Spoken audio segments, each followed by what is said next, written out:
Hello, hello there. My name is Mo with my co-host Corey. We are the Real Guys, and this is the Real Show with two ears. Today, buckle up in Cerebro because it's X-Men 2000. And as always, I'm with my co-host Corey. How are you doing today, Corey? I'm doing very well, thank you. What would your X-Men power be? My X-Men power.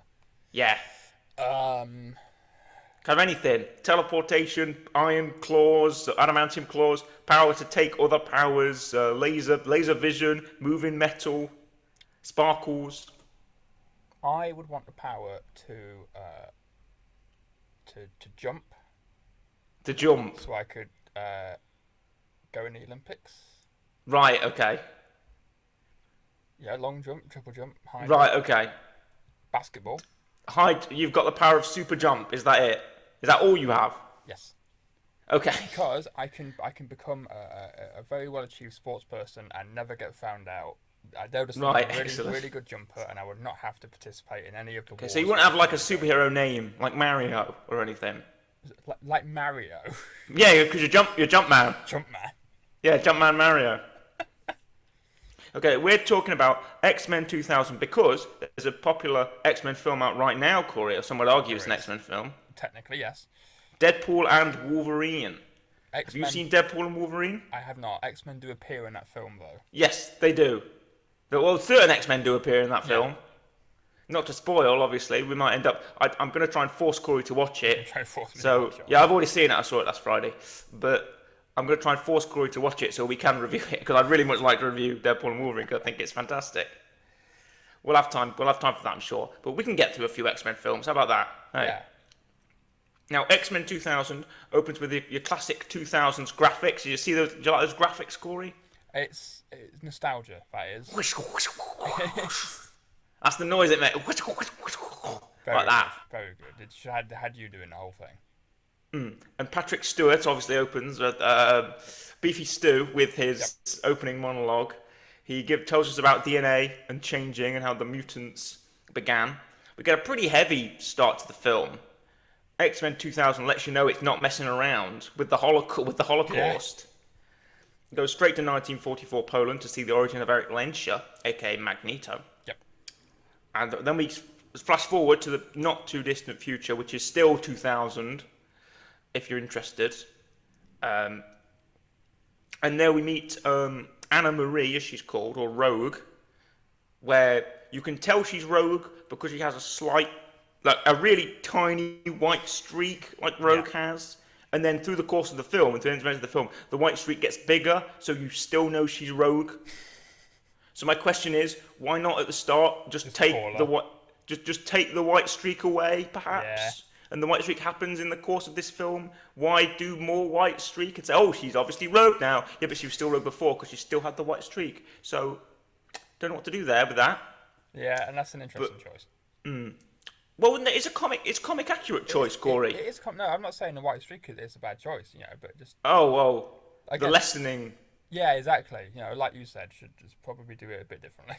Yes, of course. And Anna Paquin does a great job. This is one of the first big blockbusters of this year, 2000. Yep. And she goes on for a career, and everyone here in this film. We talk about star casts. We talk about Yes. big players. But this film we've already mentioned Patrick Stewart, Anna Paquin, Hugh Jackman as well, the famous legendary Wolverine. He gets a great intro in this film as well. Yep. Having a clanging and bashing cage fight. Did you like those clangs? I did. Yeah. What is it? I mean, it's X-Men. You gotta have fights in the X-Men, haven't you? They do fights really well. Yeah, Jean Grey. The intro to this film really helps establish a great thing. Jean Grey, Famke Janssen, Jean Grey. I even put that this is a really great opening. We see Magneto. He's undercover in a hat, and it's the one and only Ian McKellen. Sir, I think is he Sir Ian McKellen? He isn't. He is currently, yes. At 2000, I don't know if it was. Well, no, he's Sir Patrick Stewart. He's still Sir Patrick Stewart. Yeah. And Sir Ian McKellen.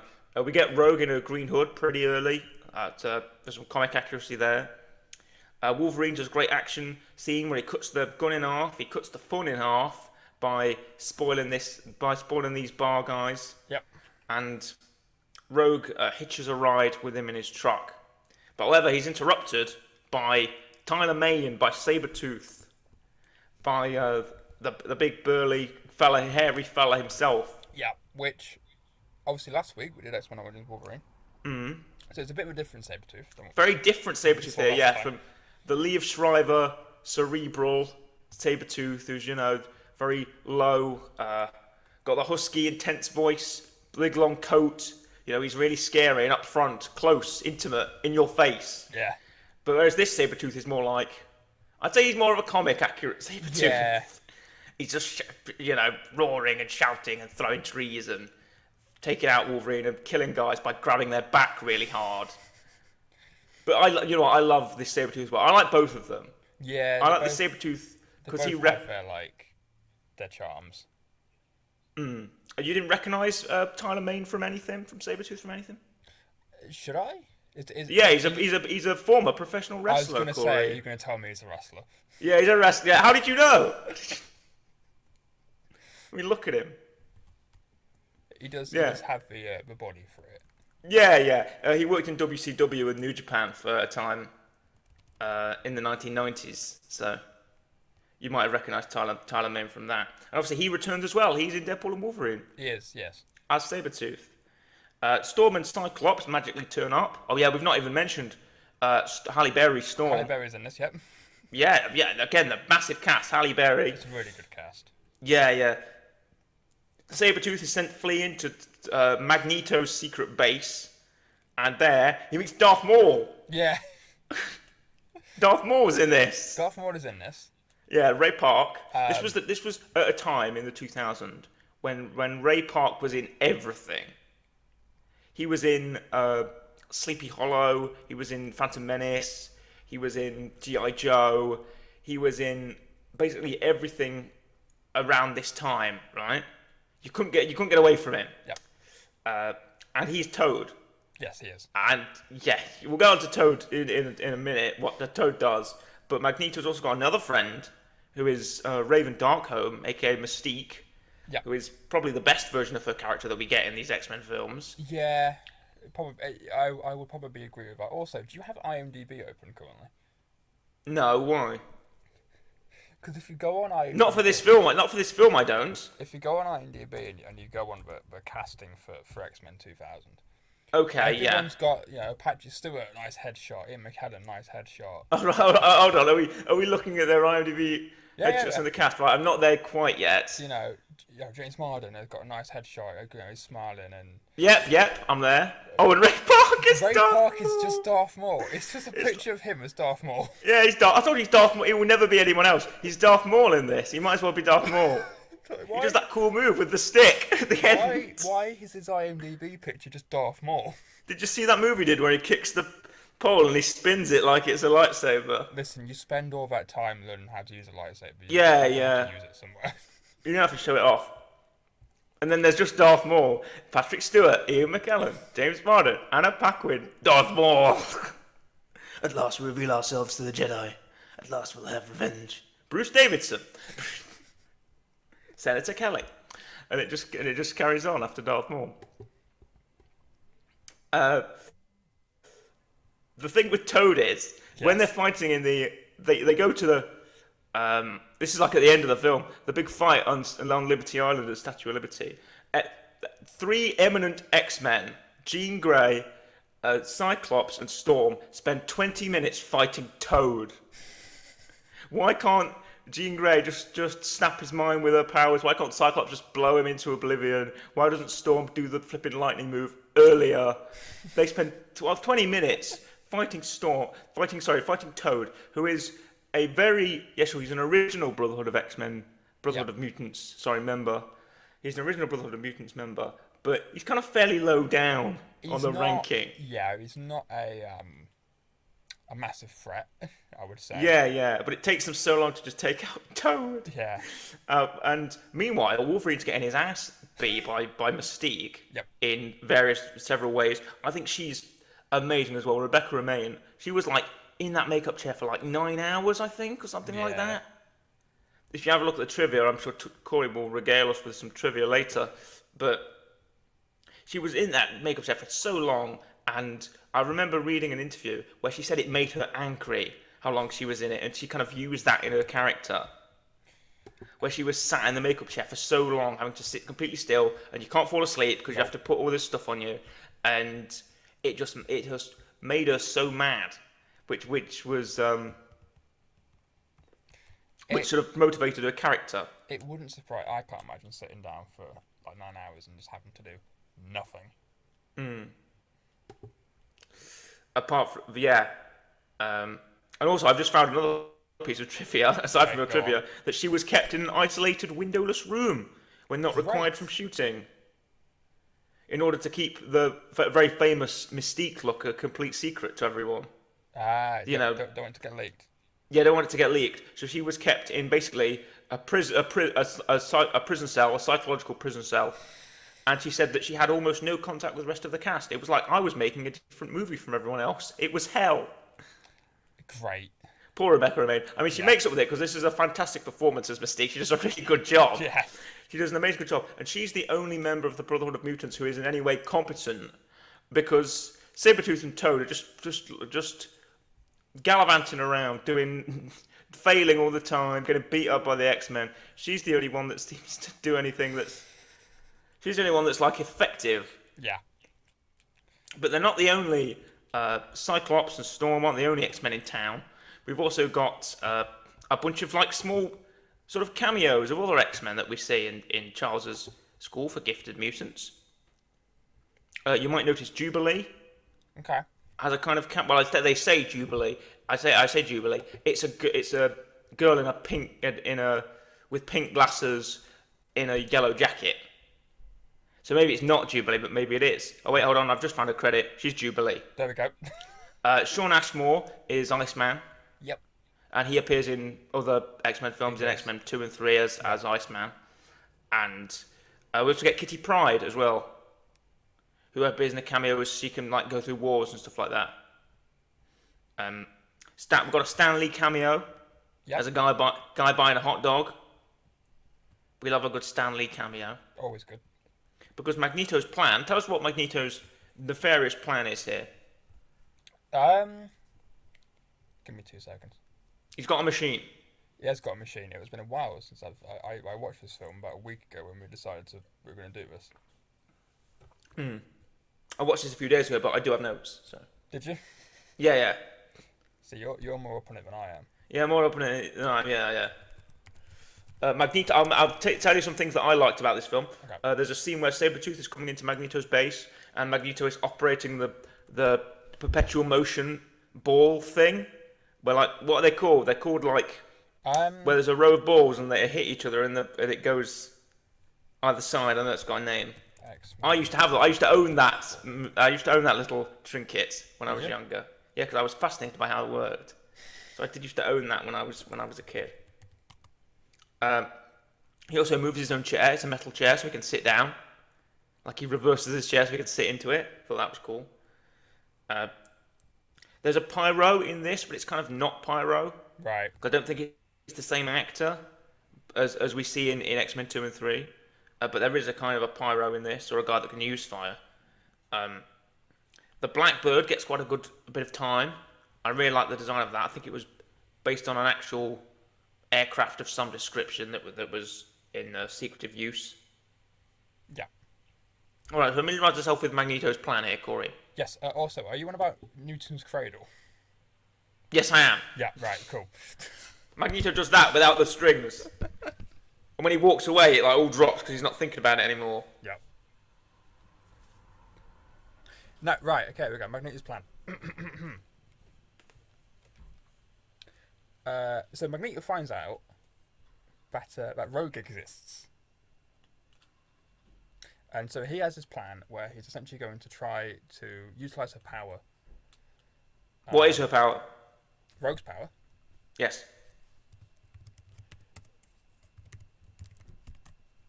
So she can essentially, I think, the best way to describe it was absorbing life force. So essentially she can which one, she does it with Wolverine and one of them, and I can't remember which one it is. Well, she does it with two people in this.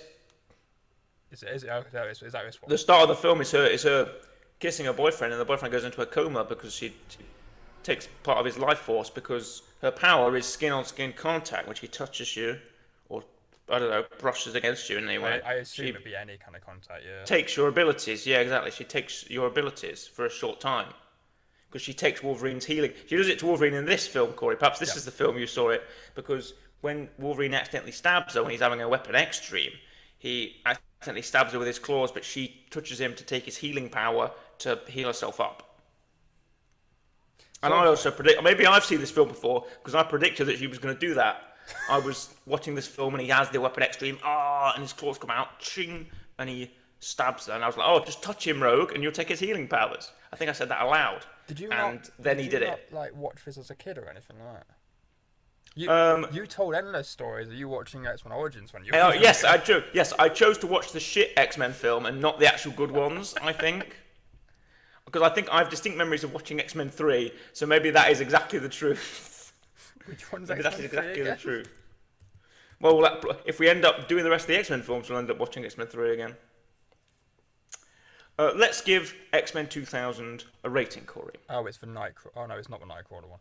Nightcrawler's X2, Corey. Yeah. Rating. Yes. I enjoyed it. Mm-hmm. And in terms of the X-Men films as a whole, I would say it's probably the best one. Yeah. I think this one and X2, I think, Yeah. are probably the best. Because if I can give you a bit of a history lesson, Corey, if you're interested. Okay, go for it. You might be familiar with Wesley Snipes' Blade, Correct. right? Now, Fox dropped a sweet sum of $45 million in 1998 to make Blade, Yeah. who wasn't really a very popular character at that time, not as much as, say, Ghost Rider, right? And it was a hit. So Fox said, we've got the rights to make X-Men. Our special effects on Blade look good enough. And X-Men are 40 times as popular as Blade, so let's spend $75 million on that. Yeah. And even if it's just Blade, it'll double the money. And in 1998, Blade was, I think, something like 29th in the box office or something like that still. But X-Men made twice as much as Blade, and it was sat at 9th. And both were the number one movie when it was released, when they were released, right? Yeah. And then that kind of spurred on Sony to make Spider-Man, and that budget was $150 million, and that came out in 2002. And then we got Daredevil in 2004, and then Elektra in 2005. So basically, this film, along with Blade, kind of kick-started the sort of superhero film movement, right? Because like from 1978 to 2004, DC and Marvel both had sort of their rights were split up. Like the Fantastic Fox owned the X-Men, Fantastic Four, Sony owned Spider-Man, and all that kind of different stuff, which has now been all united under Disney nowadays. Yes. But they had like 4 Punisher films and 3 X-Men films and stuff like that.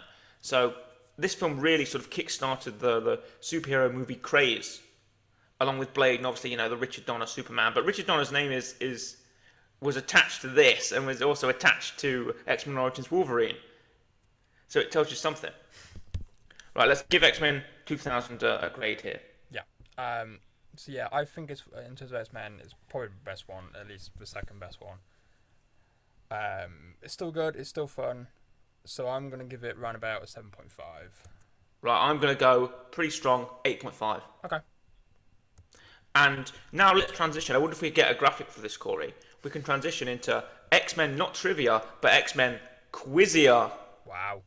Yes. Where Corey has some quizzes that he's going to transfer over to us. He's going to read a question. We're going to discuss. We're a team here, Corey. This isn't a competition. No. Unless it shows you the answers. But we'll both guess what our answer could be, and then we'll see if we're right or not. Corey, quote this quiz. What quiz have you got? Right, so you asked me beforehand to get one on comics and one on films. Now, obviously we're both probably going to do better on the film one. So which one would you like to tackle first? Let's go easy early. Okay, here we go. Ultimate X-Men movies trivia quiz. Okay, how many questions do we got? This one's got 11. Okay, alright, I'm ready. Here we go. Start the quiz. What is Magneto's full name? Oh, okay. Eric Luther Xavier. No. Eric Magnus Lenscher. Maybe. Eric Charles Houston. No. Or Eric Magnus Lenscher. Aren't two of those answers the same answer? Yeah, Eric is spelt differently. Right, how is Eric spelt? So Eric is either E-R-I-C or It's E-R-I-K. It's E-R-I-K. Okay, so that's one gone. So now it's either Eric Luther Xavier, which is not, Eric Charles Houston, or Eric Magnus Lenscher. No, I mean the answer is Eric with a K. Yeah, but so the other three are still spelled with a K. Only one is spelled with a C. Oh, well, it's Eric. It's Eric with a K, Magnus Lenscher. Okay, there we go. Is that correct? Does it tell us the answer? That is correct. The correct answer is... Excellent. Full name. Right, next question. According to the X-Men First Class, who invented Cerebro? Who invented Cerebro? Okay. Eric Lenscher. Mm-hmm. Alex Summers. Okay. Raven Darkholme. Mm-hmm. Charles Xavier. Or Hank McCoy. Right. Have you seen X-Men First Class? I have, but a while ago. Yes, me too. I've seen it a long time ago. I'm thinking it's either Hank McCoy or Charles Xavier. That's the two that I was thinking about. Right. Which one would you go for?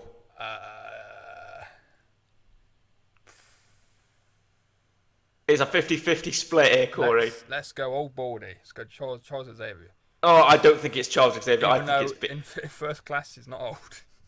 No, I think he's not bold by the end of the film either. I think it's Beast. I think it's Hank McCoy. But if you say Charles, I'm gonna go with you. Beast. Go on. They're both smart though. Yeah, but I remember a scene where it's Mystique talking to Beast, and Beast's hanging upside down by his feet, and he's telling Mystique something about being able to track mutants, and that's what Cerebro does. But I don't know if I've just created that scene. But I think that's what's in my head at the minute. Right. I know who plays. I've gone with Hank, and you are correct. Oh, okay, good. In X-Men First Class, it's shown that Hank McCoy invents Cerebro with some assistance from Charles Xavier. Okay. This differs from the original comic book lore. Right. Magneto and Charles Xavier are credited with the creation of X-Men First Class. Yeah. Right, here we go. So we're two. We're on two so far. All right. Oh yeah, because they say in X-Men 2000, Charles says, "Oh yeah, because Eric helped me build it. That's why Eric would know how it exists and send Mystique to take it out." Because in the comics, there's always a weird thing about how Professor X's powers could just end everything immediately. So they always have to take out Professor X in some weird, estranged way, right? Okay, next question. Now this one's quite easy. Okay. True or false? Victor Creed / Sabretooth only appears in X-Men Origins Wolverine. Well, it's false because he appears in other. False because we've seen him. We've seen this film, yes. He's in X-Men 2000 as well. He is in this one. That's false then. Here we go. What? Someone can't type properly. What the scars on Nightcrawler's body represent? Oh God, I don't know this. Is it every crime he's committed, every time he's sinned, every item he's stolen, or every person he's killed? I think I'm going to say every time he's sinned, 'cause I think he's a Christian. See, that would make sense. Crime he's committed seems no. Item he's stolen seems no. No, he's not. He's not Gambit. He's not a thief. I think it's people he's killed, or because he's a Christian. I think he's a Christian because he wears a cross in the comics. He wears a cross in the comics. Oh, does he? I think I've got. I don't know. I think. Are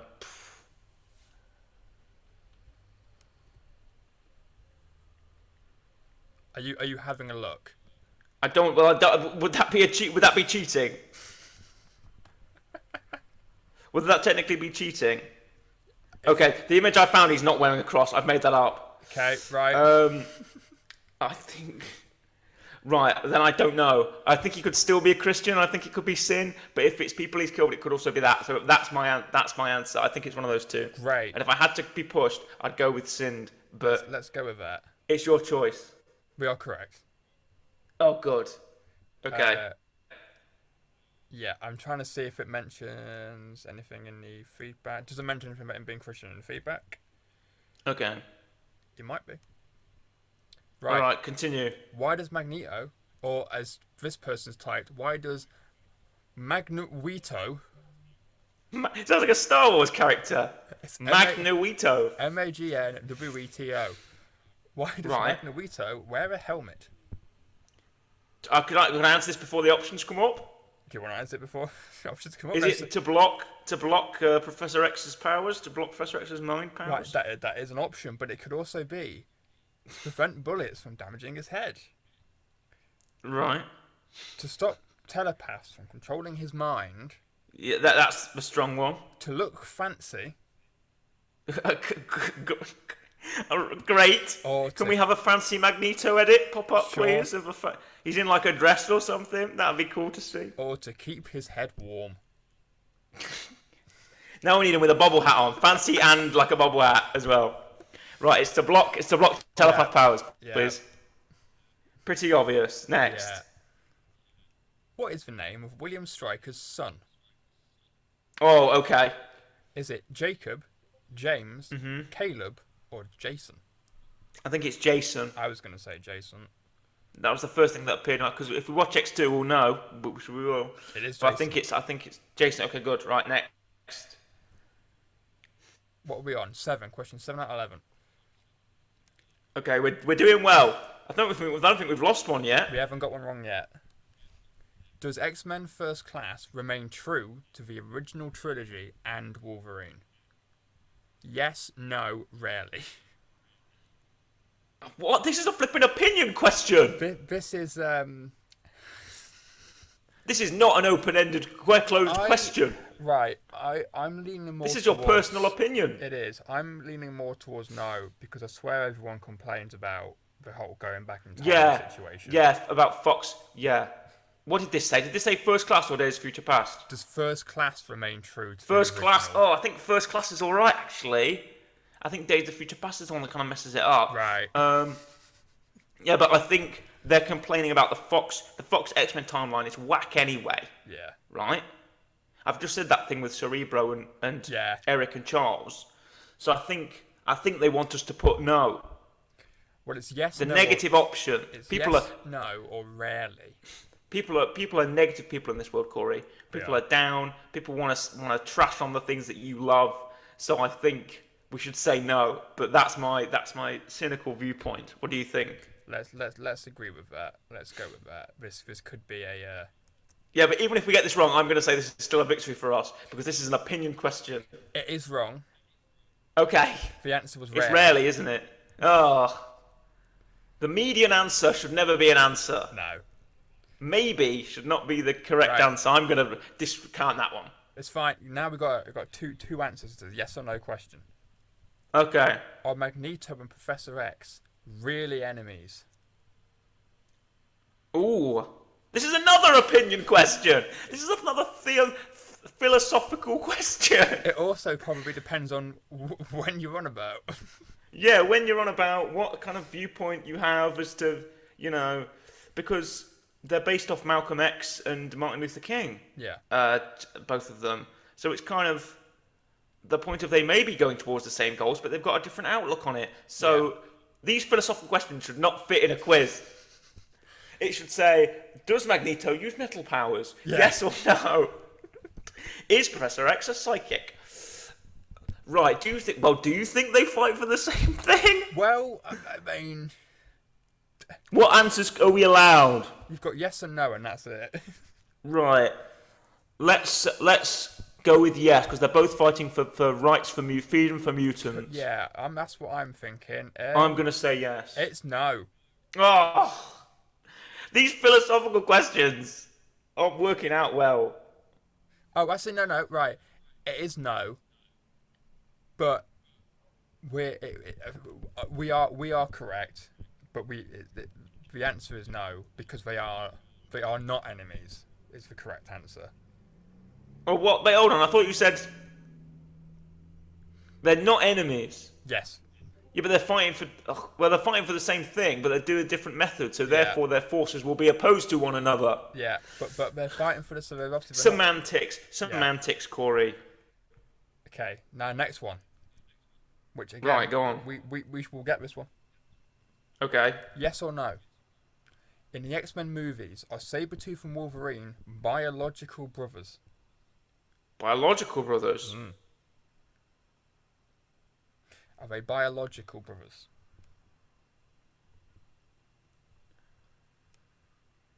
I'd say, well, they are, aren't they? In X-Men Origins Wolverine. Well, yeah.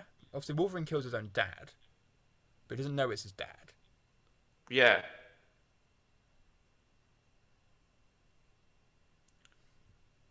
Um, biological brothers. Are they half brothers? You see, but if they're half, then then they wouldn't be.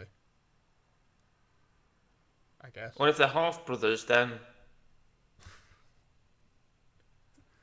um, I'm gonna say no. They aren't That's. biological brothers. I had no clicked. I've not had submit. Right. I didn't submit it, but I had no clicked. So we'll go with no. Yeah. No, no is incorrect. Oh. They are. Okay. Great. Good. It's not true in the comics, but according to the Wolverine movie, they are biological brothers. Oh, okay. Thanks, X-Men Origins Wolverine. You flipping. Right, easy. Who played Magneto in the X-Men trilogy? Boom. Don't need to Yeah. know. Don't need to know. Yeah, Ian McKellen. Let's go. Yeah. Could have been Warwick Davies. What? That's not an answer. That is an answer. Hey there, it's me. I'm Magneto. I've got metal powers. Ooh. Oh, watch out, Professor X. They'll never learn, those humans. Wazoo! I'll use my metal power. Oh, I'll use Metal Wolverine. You're made of metal. I'll use my metal on you. Oh. Right, here we Now, go. now we need a picture of Warwick Davis. Warwick Davis Magneto's wearing the armor. Magneto helmet. Yeah, Magneto's armor. Yeah, yeah. Right. The last question. Okay. What is Pyro's real name? Oh, okay. I don't think I know this. Is it John Vanderbilt, John Allardyce, Right. or John Aloysius? I'm gonna say, I think it's Allardyce, Okay. and that's just what struck out to me from those I three. have no clue options. or anything to go on, so I would agree Okay. with you. And it is John Allardyce. It's the real name of Yeah. character Pyro. Oh, good. Well, that was the only one that stuck out to me as being a possible, from just my memory banks, what struck me as being the correct answer. Well, we got out of 100 marks, we got 73. Oh, that's still a pass. Yeah.